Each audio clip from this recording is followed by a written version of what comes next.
মহেরপুর গ্রামের পাশেই রয়েছে শালবন। শালবনের প্রায় সকল পাখি কৃষিকাজের সাথে জড়িত ছিল। শালবন লাউ চাষের জন্য অনেক বিখ্যাত ছিল, কারণ এই বনের লাউয়ের গুণগান চারপাশে ছড়িয়ে পড়েছিল।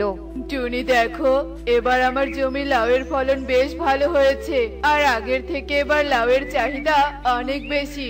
এখন তো বনের পাশাপাশি গ্রামেও আমাদের বনের লাউ আমদানি করা হচ্ছে। হ্যাঁ গো, লাউ চাষ করে আমাদের বনের সুনাম যেমন চারপাশে ছড়িয়ে পড়েছে, তেমনি বনের পাখিরা লাভবান হচ্ছে। আরে টোনা যে, এবার দেখছি তোর জমিতে ভালো লাউয়ের ফলন হয়েছে।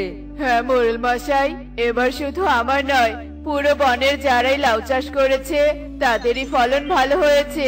বাবা, তবে তো ভালোই হয়েছে। আমাদের বনের সুনাম চারপাশে আরো ছড়িয়ে পড়বে। যাকগে, ঠিক করে জমির যত্ন নে। চলি তবে।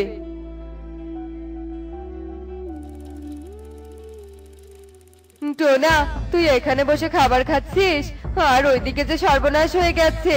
সর্বনাশ কেন? কি হয়েছে? আমাদের সবার জমির লাউ গত রাতে কে যেন চুরি করে নিয়ে গেছে। আমাদের যে সব শেষ হয়ে গেছে রে টোনা। কিসব বলছিস তুই? চল, এক্ষুনি জমিতে যেতে হবে। টোনা, আমিও যাব। এরপর তারা সব ফেলে জমিতে চলে যায়, আর গিয়ে দেখে তাদের জমির সব লাউ চুরি হয়ে গেছে। এ আমাদের কি সর্বনাশ হলো গো! ধার দেনা করে জমিতে লাউ চাষ করেছিলাম, কিন্তু জমির প্রায় সব লাউই তো চুরি হয়ে গেছে। তবে এবার ধারের টাকা কি করে শোধ করব? আমিও যে ঋণ করে লাউ চাষ করেছিলাম। আমরা তো ধার করে লাউ চাষ করেছিলাম। আমাদের সবারও যে সর্বনাশ হয়ে গেল। টোনা, মাটিতে একবার চেয়ে দেখো, 3 আঙ্গুলের পায়ের ছাপ। ঠাকুমাদের কাছে গল্প শুনেছিলাম, এরকম পায়ের ছাপ এলিয়ান বা ডাইনিদের হয়। তবে কি আমাদের সবার ফসল চুরি কোনো ডাইনি বা এলিয়ান করেছে? তাই তো টোনা, এখানে চুলো পড়ে আছে। আমার তো মনে হচ্ছে নিশ্চয় এটা ডাইনির কাজ। তাছাড়া পূর্বের দিকে তেঁতুল গাছে তো একটা ডাইনি আছে বলে শোনা যায়। আমার মনে হয় এটা ওই বজ্জার ডাইনি করেছে। আরে তোরা থাম, ভালো করে গাছের মাচাগুলোর দিকে চেয়ে দেখ। সব ছোট লাউগুলো রেখে কেবলমাত্র পরিপক্ক লাউগুলোই গাছ থেকে নেওয়া হয়েছে। আমার তো মনে হচ্ছে এটা কোনো দক্ষ পাখি কৃষকের কাজ। শোনো টোনা, এই বনে এমন খারাপ কাজ কেউ করবে না। ডাইনিরা মায়াবিনী আর জাদুবিদ্যা জানে। ওদের কাছে দক্ষভাবে কাজ করা কোনো ব্যাপারই না। কে চুরি করেছে তা নিয়ে ভেবে কি হবে? আমাদের যা ক্ষতি হওয়ার তা তো হয়ে গেছে। এবার ভাবো কি করে ধার শোধ করবে। আমি বলি কি, চলো আমরা মোড়ল মাসের কাছে যাই। উনি তো অনেক ভালো, উনি নিশ্চয়ই আমাদের সাহায্য করবে। এরপর সব পাখি কৃষক একজোট হয়ে মোড়লের কাছে যায়, আর তাকে সবটা খুলে বলে। আমার বনে চুরি, এটা আমি একদম মেনে নিতে পারছি না। আমারও মনে হচ্ছে এটা কোনো ডাইনির কাজ, কারণ কোনো পাখির এত বড় সাহস হবে না যে এইগুলো এর বনে চুরি করবে। তোরা চিন্তা করিস না, আমি তোদের সবাইকে 1000 টাকা করে দিচ্ছি। এটা দিয়ে তোরা নতুন বীজ কিনে আবার জমিতে চাষ শুরু কর, আর ভালো ফলন হলে তোদের সব সমস্যার ঠিক সমাধান হবে। সত্যি আপনার মতো মোড়লের তুলনা হয় না, আপনি অনেক ভালো। এরপর মোড়লিগুল বনের সব কৃষককে 1000 টাকা করে দেয়, আর সবাই টাকা নিয়ে বাড়ি চলে যায়। আর আবারও সেই টাকায় তারা নতুন ভাবে চাষাবাদ শুরু করে। এরপর কেটে যায় বেশ কিছুদিন। সবার জমির লাউয়ের ফলন এবারও বেশ ভালো হয়, কিন্তু কৃষকের মুখে হাসি ফোটার আগেই তা আবারও কান্নার রূপ নেয়। এবারও তাদের জমির বেশ কিছু লাউ চুরি হয়ে গেছে। এবার যে আমাদের ভিক্ষা করে খেতে হবে গো টোনা। কে করছে এসব? তবে কি সত্যি এসব ডাইনি করছে? আমাদের আবারও মোড়ল মশাইয়ের কাছে যেতে হবে, আর তাকে সবটা বলতে হবে। এরপর সব পাখি মিলে আবারও মোড়লের কাছে যায়, আর তাকে সবটা খুলে বলে। তোরা চিন্তা করিস না, আমি আজকেই পাহারা বসাবো, আর দেখবো আসলে কে চুরিটা করছে। মোড়লের কথা শুনে সবাই আশ্বস্ত হয়, আর সবাই যে যার বাড়ি চলে যায়। আর পরের দিন কৃষকরা যখন তাদের জমিতে যায়, তারা আরো হতাশ হয়ে পড়ে, কারণ এবার তাদের জমির ছোট বড় সব লাউ চুরি হয়ে গেছে। তাই বনের পাখিরা আবারও মোড়লের কাছে আসে। সাংঘাতিক ঘটনা ঘটেছে রে, আমার সন্দেহই ঠিক, এই সব কিছু ওই তেঁতুল গাছের ডাইনি করেছে। আমার পাহারাদাররা দেখেছে, আর আমি নিজেও দেখেছি। কি ওই ডাইনি এসব করছে? তবে তো এক্ষুনি আমাদের তান্ত্রিকের কাছে যেতে হবে। এসবের মাঝে আবার তান্ত্রিক কেন? তান্ত্রিক ডাকতে হবে না। কিন্তু তান্ত্রিককে না ডাকলে ওই ডাইনিকে সাহায্য করবে কে? ওই ডাইনিকে তো ধ্বংস করতে হবে। ওসব নিয়ে আর ভাবতে হবে না, ওসব আমি দেখে নিব। আমি আর আমার পাহারাদাররা মিলে ওই ডাইনিকে উচিত শিক্ষা দিব। মোড়ল মশাই, তবে আমরা সবাই মিলে ওই ডাইনিকে ধ্বংস করব। আমরা একজোট হয়ে জমিতে সকলে পাহারা দিলে ওই ডাইনি আর আসবে না। না না, তোদের থাকতে হবে না। আমার পাহারাদাররাই এসব ভালোভাবে পারবে, তোদের কোনো কষ্ট করতে হবে না। তোরা শুধু মন দিয়ে লাউ চাষ করবি। আমি তোদের আবারও চাষের জন্য টাকা দিচ্ছি। এরপর পাখিরা আর কিছু না বলে টাকা নিয়ে চলে যায়, আর আবারও তারা জমিতে লাউ চাষ করতে শুরু করে। টোনা, আমার কেন জানি মোড়ল মশাইকে খুব সন্দেহ লাগে। আমি দুদিন আগে মোড়লের গুদামে কিছু লাউ দেখেছিলাম। তাছাড়া সেদিনে মোড়লের কথাও আমার ভালো লাগেনি। সে তান্ত্রিককেও ডাকতে দিচ্ছিল না, আবার আমাদেরকেও পাহারা দিতে বারণ করছিল। তুমি শুধু শুধু তাকে সন্দেহ করছো।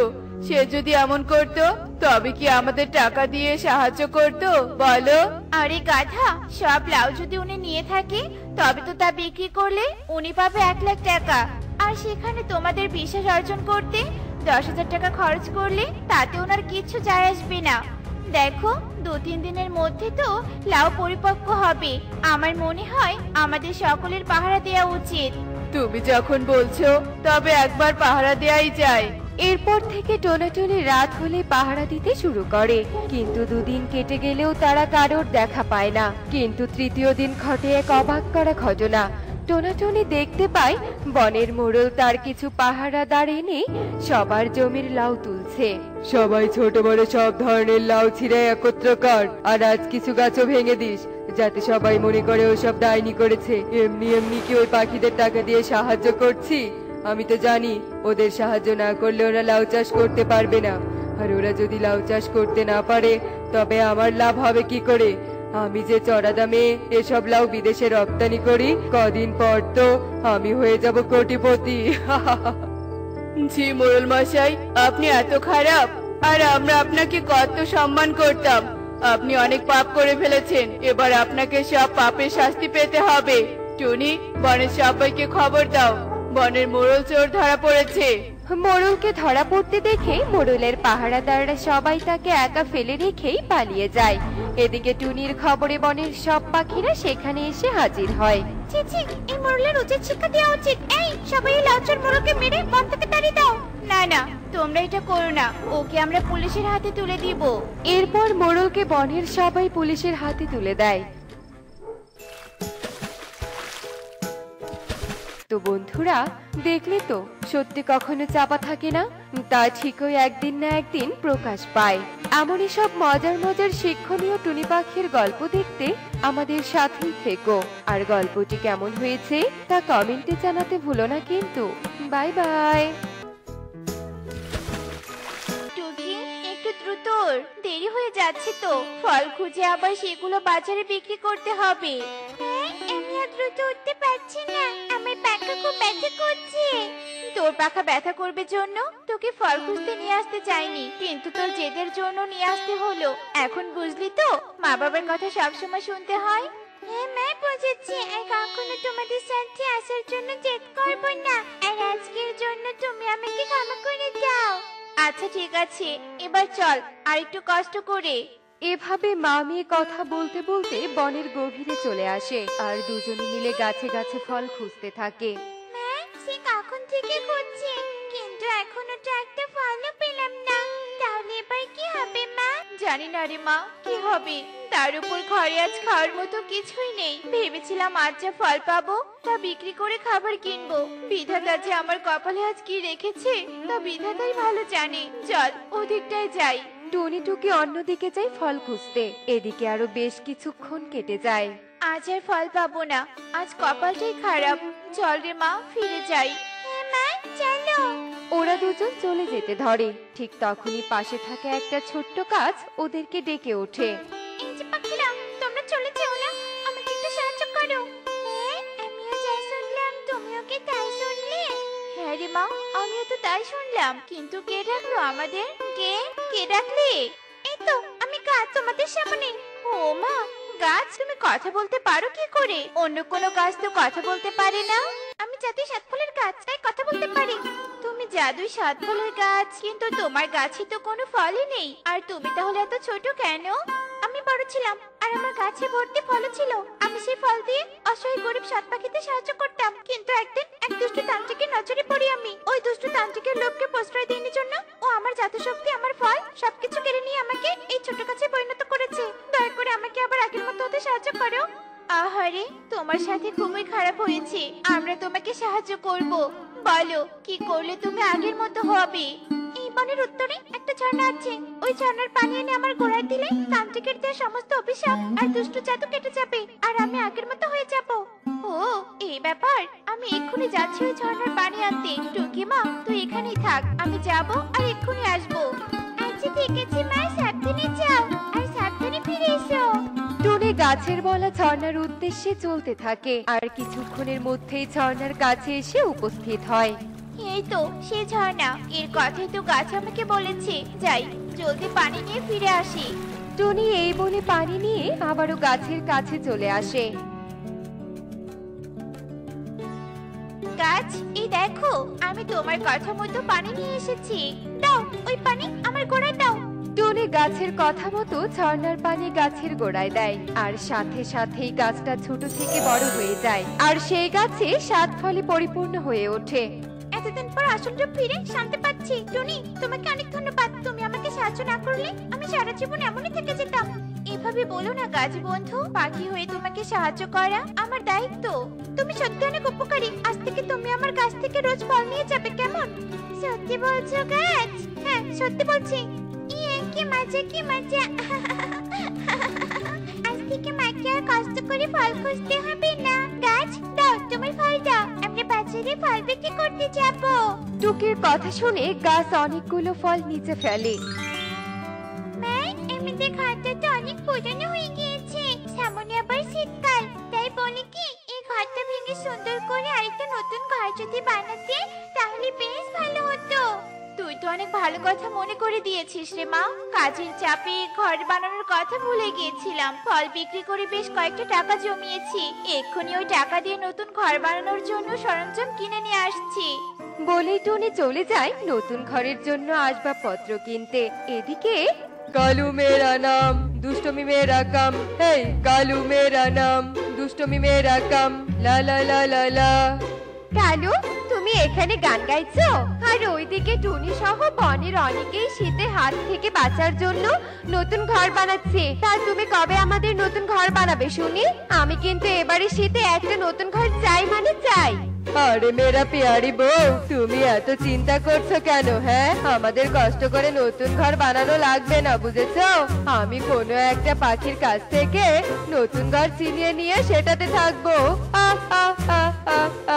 বাহ কালু, তোমার মাথায় তো দারুণ বুদ্ধি। কষ্ট করে ঘর বানানোর চেয়ে অন্যের কাছ থেকে ঘর চিনিয়ে নিয়ে থাকার মজাই আলাদা। মা টুকি, আমি ফল আনতে যাচ্ছি, তুই ঘরে থাকিস কেমন? আচ্ছা ঠিক আছে মা, ঘরে থাকবো, তুমি যাও। কালু, টুনির ঘরটা আমার অনেক পছন্দ হয়েছে, আমি ওই ঘরেই থাকতে চাই। তাহলে আর দেরি কিসের? চলো এক্ষুনি ওর ঘর দখল করবো। কালু কাকুলি টুনির ঘরে চলে আসে। টুকি ওদের দেখে বলতে থাকে, কাকা কাকি তোমরা কি দরকারে এসেছো এখানে? আমার দরকারে নয়, ঘর দখল করতে এসেছি। আজ থেকে এই ঘর আমাদের। যা, ঘর থেকে বেরিয়ে যা। না না, আমি বের হব না, এই ঘরটা তোমাদের নয়। কালু, একে ঘর থেকে তাড়িয়ে দাও। কালু টুকিকে ঘর থেকে তাড়িয়ে দেয়। টুকি কাঁদতে কাঁদতে বাড়ির সামনে একটা গাছের নিচে বসে পড়ে। কিছুক্ষণ পর টুনি চলে আসে আর টুকিকে কাঁদতে দেখে বলে, মা টুকি, তুই কাঁদছিস কেন? কি হয়েছে তোর? টুকি কাঁদতে কাঁদতে টুনিকে সব কথা খুলে বলে। কি, কালু দাদা আমার ঘর দখল করেছে? না, এ হতে পারে না। কালু দাদা, কাকুলি দিদি, তোমরা আমার ঘর দখল করেছো কেন? তোমরা জানো না অনেক কষ্টে আমি আমার ঘর বানিয়েছি। যাও, চলে যাও বলছি ঘর থেকে। বললেই হলো? ঘর দখল করে শেষ। যা, এখন আর বলে লাভ নেই। কালু, চটকু ছামালিকেও তাড়িয়ে দাও তো। লোভী, অন্যের কষ্টের ঘর দখল করিস তবে তোর জীবনেও ভালো হবে না। তুই এই লোভীর শাস্তি পাবি। এবার তবে আমরা কোথায় যাব, কোথায় থাকবো? জানি না রে মা, জানি না। চল সাত ফলের গাছের কাছে যাই। সাত ফলের গাছ আমাদের কথা শুনে নিশ্চয়ই সাহায্য করবে। তোমরা চিন্তা করো না, আমি তোমাদের এখানে থাকার ব্যবস্থা করছি। সাত ফল বানিয়ে দিন টুনির ঘর। সাত ফলের গাছ এভাবে বলার সাথে সাথে সেখানে একটা সাত ফলের ঘর প্রকট হয়। এই সাত ফলের ঘর আজ থেকে তোমাদের। গাছ বন্ধু, তোমাকে অনেক ধন্যবাদ। তোমার এই ঋণ আমি কখনো পরিশোধ করতে পারবো না। হয়েছে বন্ধু, আর প্রশংসা করতে হবে না। তোমরা অনেক ক্লান্ত, যাও ঘরে গিয়ে বিশ্রাম নাও। আর এভাবেই বেশ কিছুদিন কেটে যায়। একদিন কালু কাকুলি বনে ঘুরতে এসে সেই সাত ফলের ঘরটা দেখে বলতে থাকে, দেখো কালু দেখো, কি সুন্দর সাত ফলের ঘর। ইস, এই ঘরটা যদি আমার হতো তাহলে খুবই খুশি হতাম। ঠিকই বলেছো, এই ঘরটা যার সে মনে হয় খুবই সুখী আর ধনী। কালু এমন কথা বলার সাথে সাথেই সাত ফলের ঘর থেকে টুনি টুকিকে বের হতে দেখে। এই ঘরটা টুনির। কালু চলো চলো, টুনির এই ঘরটাও আমরা দখল করে নেই। হ্যাঁ বউ, চলো। তোমরা এখানে কেন? তোর এই ঘরটা দখল করতে এসেছি। তোর আগের ঘরটায় থাকতে খুব বিরক্ত লাগছে। যা যা, তুই তোর আগের ঘরে চলে যা, এই ঘর আমাদের দিয়ে চলে যা। লোভী, তোদের এই মনোবাসনা আমি কখনোই পূরণ হতে দিব না। আমার জীবন থাকতে এই ঘর কখনোই দখল করতে পারবি না। তাই নাকি? তাহলে তো তোর জীবনটাই নিতে হচ্ছে। মা, আমার মাকে মেরো না। গাছ বন্ধু, সাহায্য করো, এই লোভীদের হাত থেকে আমাদেরকে বাঁচাও। দুষ্টু কালু কাকুলি, তোরা আমার বন্ধুর আগের ঘর দখল করে এখন আবার আমার দিয়ে ঘর দখল করতে এসেছিস। তারা লোভীরটা তোকে দেখাচ্ছি মজা। হিটিং ঝটফট, কালু কাকুলি গাছ হয়ে যা, ঝটফট। গাছে কথা বলার সাথে সাথে কালু কাকুলি দুজন দুটো গাছ হয়ে যায়। ওরে বাবারে, ওরে মারে, কষ্ট হচ্ছে। টুনি বোন, আমরা ভুল করেছি, আর কখনো তোর সাথে লাগতে আসবো না। বাঁচা বোন, আমাদের বাঁচা। তোর পায়ে পড়ি বোন, বাঁচা, মুক্ত কর। বেশ হয়েছে, তোদের মতো লোভীদের এই শাস্তি যথেষ্ট। ভোগ কর শাস্তি। গাছ বন্ধু, তোমাকে অসংখ্য ধন্যবাদ এদের উচিত শিক্ষা দেওয়ার জন্য। দেখলে তো বন্ধুরা, লোভে পাপ আর পাপে মৃত্যু। এমনই সব মজার মজার শিক্ষণীয় টুনি পাখির গল্প দেখতে আমাদের সাথেই থেকো। আর গল্পটি কেমন হয়েছে তা কমেন্টে জানাতে ভুলো না কিন্তু। Bye bye.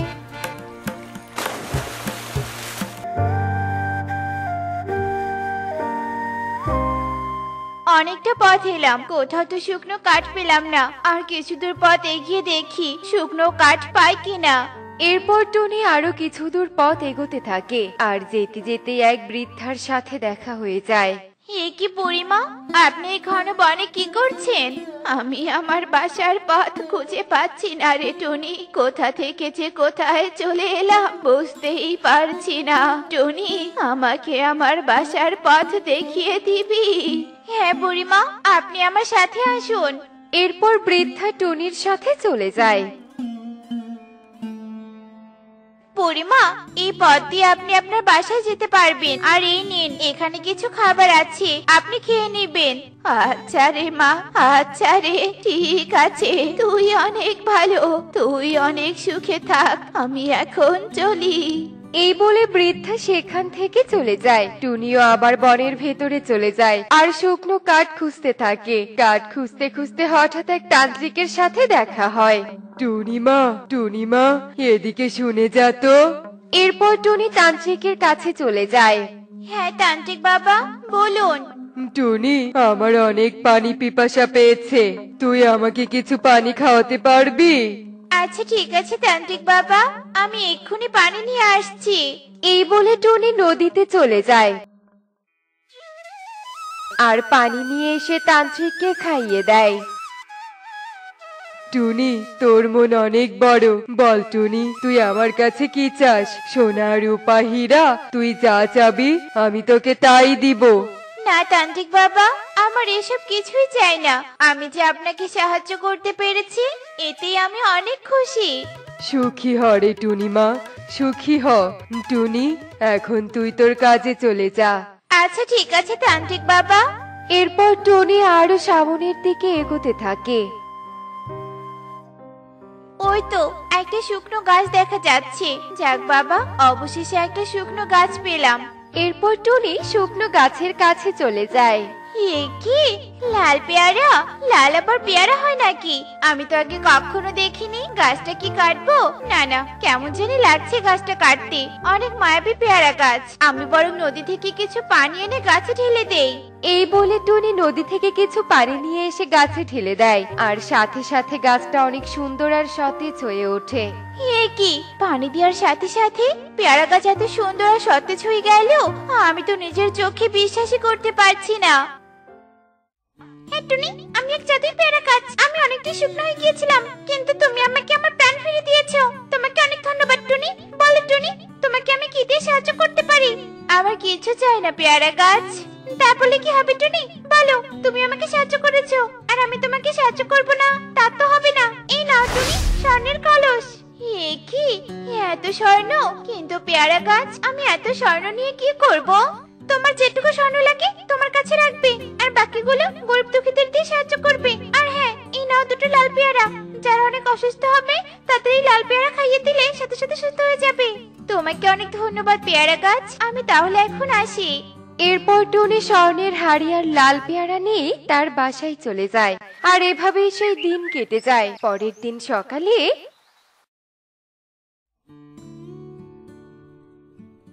এ কি কাকুলি দিদি, তোমরা তাড়াহুড়ো করে কোথায় যাচ্ছো?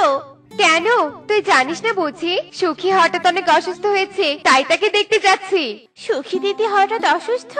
না, এক্ষুনি লাল পেয়ারা সুখী দিদিকে খাইয়ে দিতে হবে। এরপর টনি লাল পেয়ারা নিয়ে সুখীর বাসায় চলে যায়। সুখী দিদি, নাও এই পেয়ারা একটু খাও তো।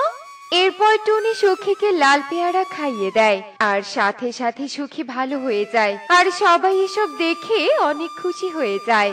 ধন্যবাদ রে টুনি, তোর কারণে আমি সুস্থ হয়ে গিয়েছি। এ কি, টুনি কি এমন ফল খাইয়ে দিল যার কারণে এত সহজেই সুস্থ হয়ে গেল? না না না না না না, টুনিকে সব সময় লক্ষ্য রাখতে হবে।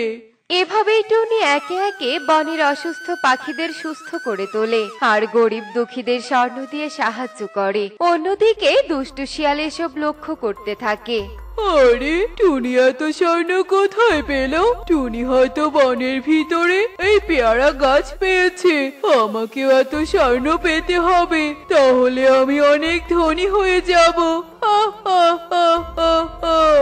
এই বলে শিয়াল বনের উদ্দেশ্যে রওনা দেয়, আর যেতে যেতে সেই বৃদ্ধার সাথে দেখা হয়। শিয়াল, আমি আমার পথ হারিয়ে ফেলেছি। তুই কি আমার বাসার পথ দেখিয়ে দিবি? আমি কেন তোকে তোর বাসার পথ দেখিয়ে দিব? এমনিতেও আমার হাতে সময় নেই। সরে যা আমার সামন থেকে, সরে যা বলছি। এরপর শিয়াল সামনের দিকে এগোতে থাকে, আর হঠাৎ তান্ত্রিকের ডাক শুনতে পায়। শিয়াল, আমার অনেক পিপাসা পেয়েছে, তুই আমাকে পানি খাইয়ে দে, আমি তোর মনের ইচ্ছে পূরণ করে দিব। আমার হাতে অত সময় নেই, আমি তোকে পানি খাইয়ে দিতে পারবো না। আর তুই বা আমার মনের ইচ্ছা পূরণ করবি কি করে? আমার তো শুধু ওই লাল পেয়ারা গাছই লাগবে। এরপর শিয়াল তান্ত্রিককে সাহায্য না করে লাল পেয়ারা গাছের খোঁজে চলে যায়, আর যেতে যেতেই শিয়াল লাল পেয়ারা গাছ দেখতে পায়। এই তো সেই লাল পেয়ারা গাছ। অবশেষে গাছ পেয়ে গেলাম, এখন শুধু স্বর্ণ হাসিল করার বাকি। এই বলে শিয়াল লাল পেয়ারা গাছের কাছে চলে যায়। এই লাল পেয়ারা গাছ, আমার অনেক স্বর্ণ লাগবে, তুই আমাকে অনেক স্বর্ণ দে। দুষ্টু শিয়াল, আমি তোকে কেন স্বর্ণ দিব? তুই তো টুনিকে অনেক স্বর্ণ আর লাল পেয়ারা দিয়েছিস, তাই আমারও লাগবে, তুই আমাকেও দিবি। টুনিকে দিয়েছি কারণ টুনি অনেক ভালো মনের পাখি। টুনি সবাইকে সাহায্য করেছে, আর তুই অন্যকে সাহায্য না করে লোভের টানে আমার কাছে এসেছিস। আমি তোকে কোনো স্বর্ণ দিতে পারবো না। তুই আমাকে স্বর্ণ দিবি না তো? তাহলে আমি তোর গাছের সব ফল ছিঁড়ে ফেলবো। এই বলে যখনই শিয়াল ফল পাড়তে ধরে তখনই পেয়ারা গাছ জাদু দিয়ে শিয়ালকে অন্ধ করে দেয়। আরে আরে, কি আমি কিছু দেখতে পাচ্ছি না কেন? আমার চোখে কি হলো? লোভী শিয়াল, তুই যে চোখ দিয়ে লোভ করেছিস আমি সেই চোখ অন্ধ করে দিয়েছি। আমার ভুল হয়েছে, আমাকে ক্ষমা করে দাও। আমি যে কোনো লোভ করতে পারবো না। আমি যে কেন লোভ করতে গেলাম, আমাকে ক্ষমা করে দাও। তোর কোনো ক্ষমা নেই, চলে যা এখান থেকে। এরপর শিয়াল অন্ধ হয়ে সেখান থেকে চলে যায়। দেখলে তো বন্ধুরা, লোভ করলে লোভের পরিণতি কত ভয়ানক হতে পারে। তাই আমাদের লোভ করা উচিত নয়। এমনই সব মজার মজার শিক্ষণীয় টুনি পাখির গল্প দেখতে আমাদের সাথেই থেকো। আর গল্পটি কেমন হয়েছে তা কমেন্টে জানাতে ভুলো না কিন্তু। Bye bye.